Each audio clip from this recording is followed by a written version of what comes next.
Setiap orang tuh biasanya tergantung dengan upline, ya. Jadi waktu itu saya ada teman saya tiba-tiba datang bawa seorang manajer PLN kalau nggak salah. Dia bilang mau dipresentasi. Saya kan cari upline ya kan. Ih, ternyata upline saya yang satu lagi di Purwakarta, yang satu lagi di Banten. Ini orang udah datang. Astagfirullahaladzim, tuh gimana caranya? Kan saya belum pernah presentasi tuh Pak. Gimana ya caranya gimana? Ya saya gini, oke, Osa, kamu berpikir tenang dulu. Yang kamu cari siapa? Upline. Ya udah, jadi lu jadi upline ya. Jadi usah nyari kan. Oke, gua upline. Udah gitu.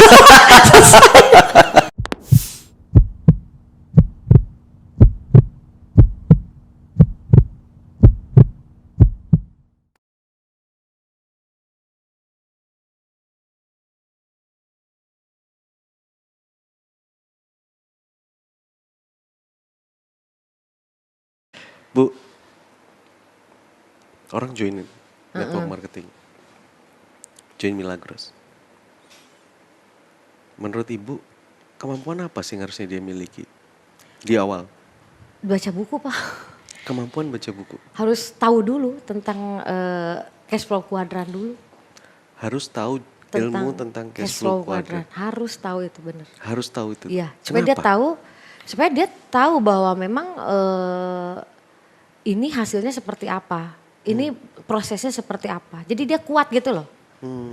Jadi Ya. buku yang Ibu sarankan pertama adalah cash flow kuadran. Iya, itu dulu sih. Saya juga kena baca itu oke. Berarti saya harus melewati perjalanan seperti ini gitu. Tapi memang selain itu juga saya banyak belajar dari kehidupan orang lain gitu kan. Misalnya gini, kenapa sih ada orang yang bayar hutangnya telat, ada yang bayar hutangnya cepat? Ya saya pikirin tuh Pak, itu dapat sih. Kenapa? Kalau yang bayar hutangnya cepat itu misalnya jatuh tempo tanggal 17, tanggal 18 dia udah mikir. Jadi masalahnya jadi kecil karena dibagi 30 hari.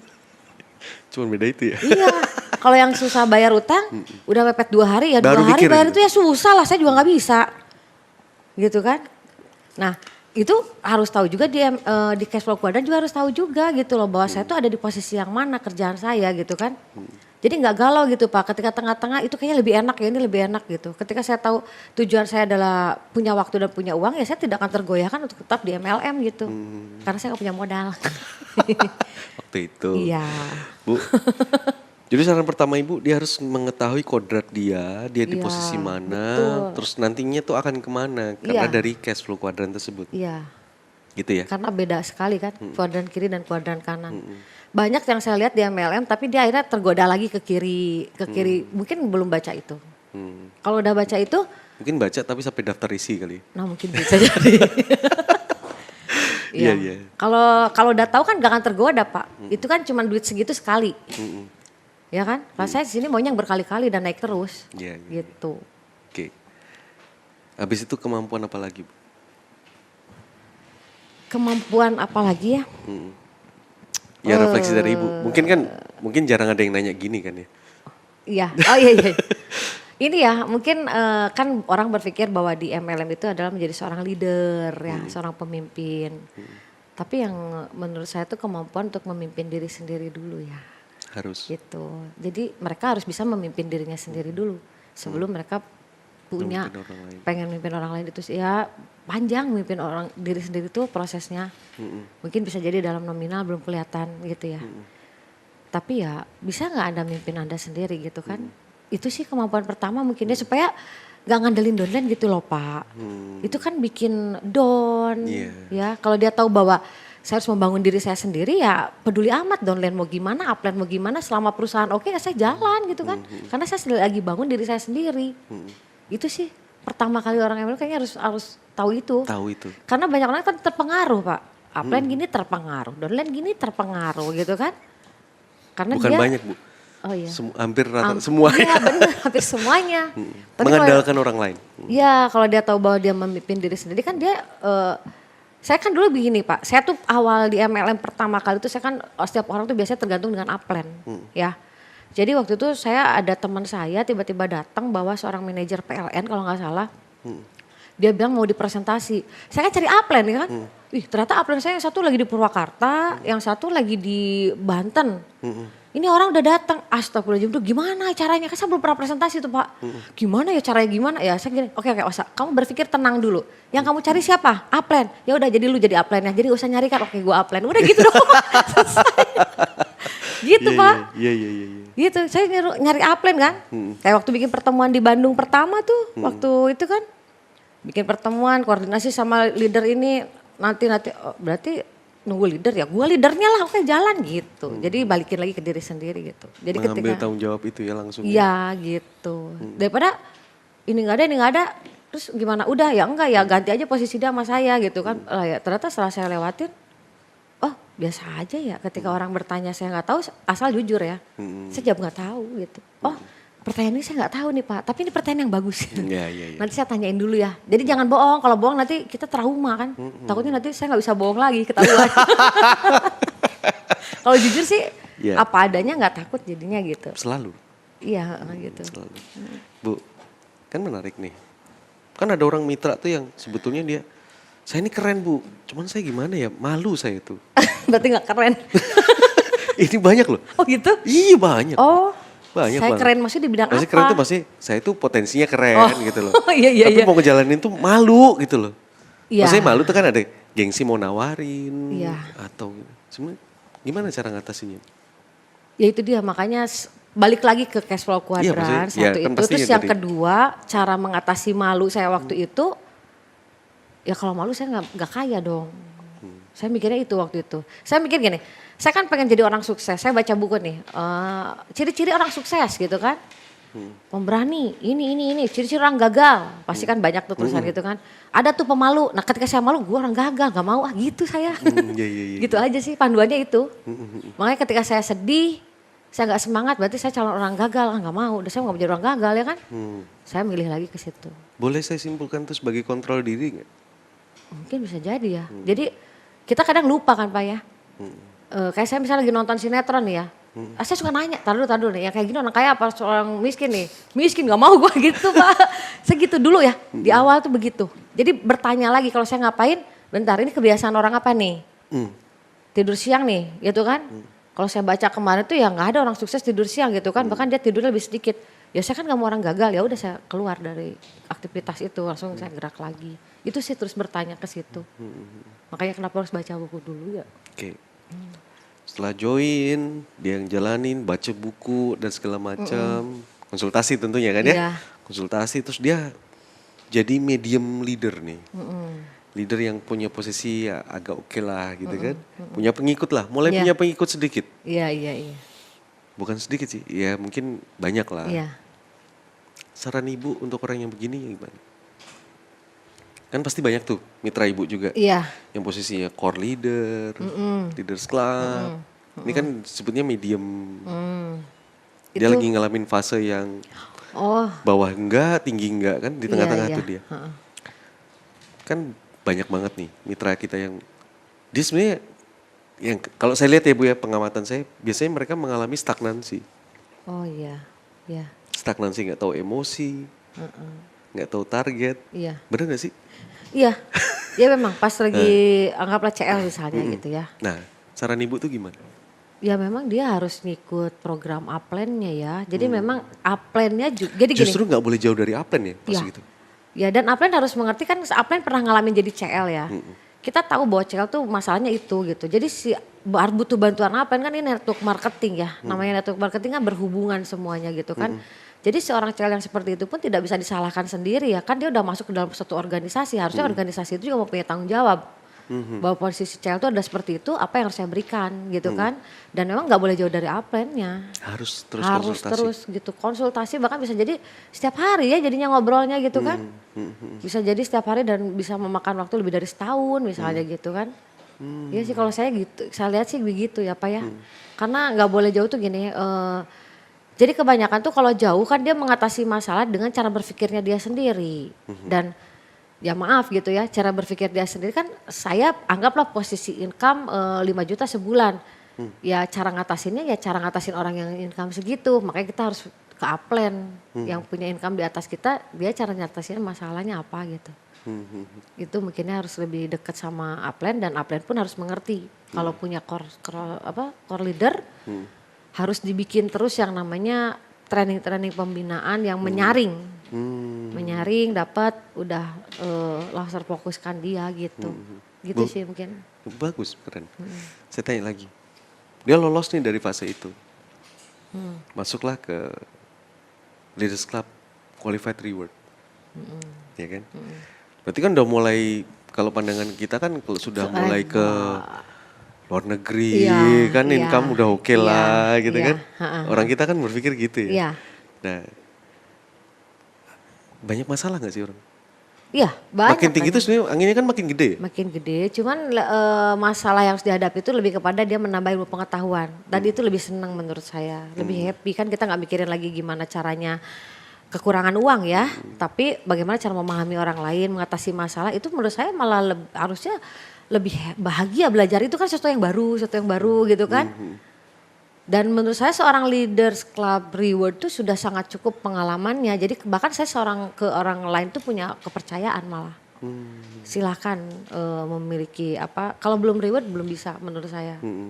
Gitu. Jadi kalau dari reward saya kasih kepercayaan untuk jadi upline konsultan gitu. Karena dia juga ternyata benar. Ketika saya memberikan kepercayaan kepada mereka, ketika evaluasi barang tuh ada sesuatu yang baru yang menurut saya tuh keren gitu tuh kan, dapat tambahan keren kan karena pasti nambah ilmunya gitu. Gitu sih. Jadi harus lebih banyak masalahnya justru menyelesaikan persoalan-persoalan yang di luar daripada penghasilan ya. Bisnis. Ke bisnis malah kayak Jadi yang gantinya ini. ibu waktu konsultasi sehari-hari gitu ya? Iya gitu. Ke mitra-mitranya ya? Iya benar gitu Pak. Berarti kan orang tuh kalau mau konsultasi kan pertama harus percaya ya sama orang yang... Oh iya betul harus percaya. Ya kalau nggak percaya kan nggak mungkin dia mau Gak bisa, konsultasi. nggak mungkin. Cari yang percaya, kan upline banyak ya. Upline banyak percayanya pada siapa ya sudah pegang itu. Dan menurut saya konsultasi itu memang tidak bisa, kita bisa konsultasi ke kedua upline, tapi dua upline ini juga kan Berbeda. Ya berbeda, tapi berkesinambungan. Jadi kalau konsultasi ke sini, Ke dia A kan gitu. dia kan koordinasi gitu loh. Jadi tidak Harus koordinasi. harus koordinasi. Misalnya ini upline A, B, C, si C ke B harus koordinasi sama A. Tapi kalau B dan A tidak ada koordinasi harus pilih salah satu. Tapi bukan salah satu bukan berarti mana yang terbaik, mana yang terburuk, bukan. Supaya dia Ada pegangan. dan tidak bingung gitu. Karena ini kan tidak ada konsultasi ya semuanya dua-duanya bagus gitu. Yang nggak bagus kamu kedua-duanya konsultasi gitu. Itu yang hancur ya? Iya hancur. Mana yang mau dipegang gitu kan? Iya bingung dia Malah kan. upline-nya diaduin. Kata ini gitu, kata ini gitu ya. Padahal dua-duanya benar. Iya. Gitu sih menurut saya gitu. Kan ada tuh yang bisa galau gitu kan, kemana dong, ke sana apa ke sini ke sana. Sebetulnya yang salah, ini salah apa benar, yang salah tuh kamu, nggak nentuin satu-satu yang mana gitu kan. Padahal dua-duanya benar, udah jelas jadi upline yang sukses. Berarti kan nggak ada yang salah dengan mereka gitu kan. Iya. Gitu. Yang salah kamu itu ya. Iya, nggak bisa milih. Bener. Oke, Bu, masuk lagi. Fase executive leader. Organisasi udah gede dong. Gede. Omset udah mulai besar gitu kan. Tanggung jawab udah mulai besar. Apa masalah yang sering timbul di mereka? Executive leader tuh ya biasanya gini, dia income sudah besar tapi ada beberapa ya, tidak semua gitu kan. Yang ya sudahlah ada manajer di atas gitu. Zona nyaman. Zona nyaman ya, zona nyaman itu kan. Itu gimana ya ceritanya, aku juga bingung kenapa ada zona nyaman ya. Enggak, aku lagi mikir Pak, maksudnya kenapa orang bisa begitu. Iya. Ya kan beda orang beda. Iya, ya maksudnya kenapa ya. Kenapa ya Pak? Saya tuh nanya sama ibu. Oh gitu. Kenapa ibu? Kan ibu pasti ngalamin, maksudnya gini. Ngalamin Pak. Mungkin bukan ibu yang ngalamin. Saya tahu ibu itu nggak nemu zona nyaman kalau ibu Gitu. kerja mulu kan. Maksudnya gini, ada juga orang kan yang di fase yang ya kan ada plan saya, ada ini. Nah, gini. Ya udahlah. Tapi saya memaklumi mereka begitu nggak apa-apa. Yang nggak boleh kan nggak boleh saya berhenti gitu ya. Kalau ada yang begitu berarti kan saya cover gitu kan. Dan saya nggak merasa rugi juga gitu kan. Biasanya ya tetap aja mungkin income bisa jadi tetap lebih besar saya dan ilmu pun lebih besar saya kan. Jadi ya itu pilihan dia kalau dia mau zona nyaman. Tapi bukan berarti saya nggak pegang bawahnya gitu. Karena jadi tantangan buat saya. Jadi ini kan ilmu lebih banyak lagi gitu. Dan saya percaya kok bahwa ketika saya melakukan lebih, ya dia tidak akan pernah bisa di atas saya gitu kan. Gitu. Jadi tenang aja gitu loh. Kalau kamu masih pengen zona nyaman. Cuman kenapa orang bisa kena zona nyaman? Kalau saya tuh gini Pak, saya tuh seperti dipaksa ya di MLM itu untuk menerima uang. Ya, saya berbagi kepada orang, saya rasanya malu gitu kalau saya nggak kerja. Itu aja sih yang bikin saya kenapa saya nggak bisa gitu. Saya harus setiap hari ada kontribusi kepada mitra saya walaupun mungkin itu menyelesaikan masalah yang lain gitu. Entah itu curhat apa gitu kan. Cara menyelesaikan nabung ini gimana Bu ini.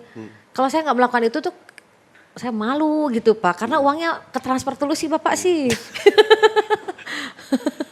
Bu satu lagi nih. Ya ini bener ya. Ini kan alam. Saya tuh ngelihat masalah bukan masalah dari curhatan, by data dan lain sebagainya. Ada namanya middle power syndrome. Gitu ya. Maksudnya ada sindrom kepemimpinan gitu loh. Saya ini udah eksekutif, saya ini udah leaders club, saya ini udah manager. Terus kalau ngelihat downline-nya itu tentang dia marah tuh Bu. Iya kan? Iya. Sering dengar kan itu? Ada ya. Ya banyak lah. Menurut saya banyak tuh gimana? Karena hampir setiap ketemu ya entah di trip entah apa tuh ada aja yang ketemu gitu terus curhatnya begitu. Ini gimana Pak ya cara supaya ini kan menurut Ibu tuh gimana sih? Ini Iya. dia pengennya donanya nurut. Iya. Bukan pengen donanya sukses kali ya. Iya. Makanya dia sakit hati kali ya. Iya. Menurut Ibu gimana sih? Ya itu dia. Kalau saya kan lebih kepada fokus kepada impian saya ya, kepada keluarga saya. Jadi kalaupun dia tidak satu visi dengan saya, tapi itu adalah baik buat dia ya tetap uangnya ke saya kan. Jadi kenapa saya mesti harus memaksakan dia harus samaan dengan saya? Kalau memang dia terpaksa atau karena rasa takut atau apa, ya mendingan saya tahu bahwa orang bisa mendapatkan sesuatu yang banyak ketika dia nyaman. Dia jadi dirinya sendiri gitu ya. Nah itu maksud saya. Iya jadi dirinya sendiri. Jadi kalau saya sih lebih free gitu. Dalam arti dengan kamu happy, enjoy, saya yakin rezeki kamu banyak. Dan itu kamu masih di bisnis saya, oke. Gak perlu harus ngikut saya gitu kan. Karena tujuan saya bukan saya diakui tapi impian saya tercapai gitu loh. Karena ketika saya memikirkan dia gimana cara nurut ke saya itu Malah menyita waktu energinya. Iya sayang atuh Pak mending ngurus yang. Maksudnya ya kayak tadi tuh ngejar orang mendingan ngejar kesuksesan. Nah kayaknya daripada ngatur dia. Siapa tahu dia lebih keren gitu kan. Alhamdulillah tuh Pak saya juga mau lah. Punya member lebih dahsyat gitu ya. Ya punya mau waktu, lah. akhirnya punya waktu lebih banyak sama Jasmine ya. Iya tuh enak. Makanya saya lagi nyari itu ya. Satu pertanyaan terakhir Bu. Apa target Ibu berikutnya? Ya itu Pak saya pengen ada 5 manajer qualified di bawah jaringan saya. Karena seorang pemimpin yang sukses itu adalah ketika dia bisa menciptakan pemimpin-pemimpin baru. Jadi itu PR saya yang sampai saya masih minta izin sama mama saya juga masih minta izin sama Jasmine walaupun Jasmine belum paham. Tapi justru dengan adanya Jasmine ini saya jadi membuat saya harus lebih cepat gitu kan. Karena ketika Jasmine usia 3 atau 4 tahun saya harus menemani dia full gitu kan. Karena sudah mulai proses belajarnya seperti apa. Jadi targetnya tuh enak gitu dibantu sama Jasmine gitu kan. Oke dia umur sekian gitu kan. Saya harus memberikan apa berarti umur sekian kondisi saya harus ada 5 manajer qualified gimana caranya gitu kan. Saya kan masih baru 1 gitu kan, itu masih jauh gitu. Jadi dan saya nggak merasa apa-apa juga gitu karena ini masih kerja ini masih lebih enak. Saya masih bisa ada Jasmine, masih bisa di rumah, masih bisa online. Jadi ya harus itu sih target saya berikutnya 5 manajer qualified kayaknya baru saya merasa bisa istirahat sebentar. Iya, istirahat. Agak rileks lah ya. Rileks Pak gitu. Baru nanti lompat lebih tinggi lagi. Oh iya lebih tinggi lagi karena mereka kan ping jadi 25 gitu kan. Masing-masing 5 ya. Bosa, terima kasih banyak. Oh iya sama-sama Pak Angga.